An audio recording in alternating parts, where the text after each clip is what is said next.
Hello, good morning, children. Welcome back to the new session. We have been discussing the lesson Glimpses of the Past. Let us continue. And then came Rajaram Mohan Rai from Bengal, who understood the problems happening in the country. He tried to convince the people all the religions are same, not to follow the unreligious practices like untouchability and child marriage, but he was more passionate by the science and technology. He went to England to talk to British, tried to convince them if they are ruling the country, they have to look after their subjects too. Slowly, he started his own newspapers through which he tried to communicate with people for the freedom struggle. The British came to know this and they stopped his newspapers in the year 1823.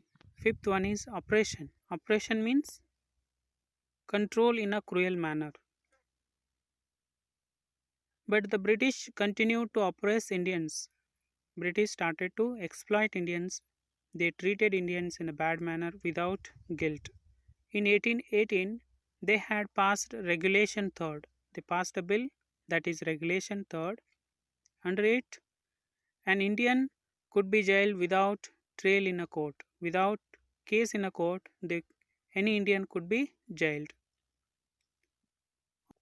All the time, British officers in India drew big salaries and also made fortunes in private business.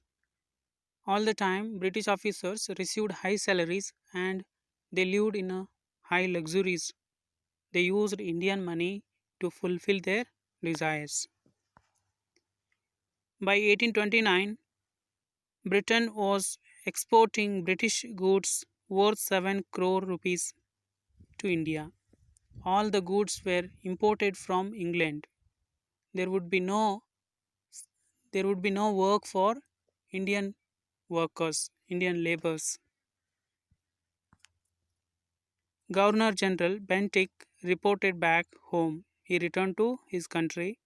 The bones of cotton weavers are bleaching the plains of India. The British prospered on the company's loot while Indian industries began to die. The British became rich by using the Indian resources and they exploited Indian industries. Next one is dissatisfaction. Education in India was in Persian and Sanskrit. In 1835, a Englishman named Macaulay suggested a change. We should teach the natives through the English language. I agree. English education produced clerks to whom the British gave petty jobs under them. Incidentally, it also produced a new generation of intellectuals. We must educate our brothers and try to improve their material conditions. For that, we must convey our grievances to the British Parliament. In 1835, Lord Macaulay suggested that English should be used in education. Then, the main aim was to create a group of clerks that could help them in their administrative purposes. Of course, a new, wise, intelligent generation was developed. Some thought that they were educating the masses, but some they started to complain in British Parliament. Of course, it was fruitful. The entire India was under their control. This is about today's session. Read this picture story. We will continue this lesson in the next session. Thank you. Have a nice day.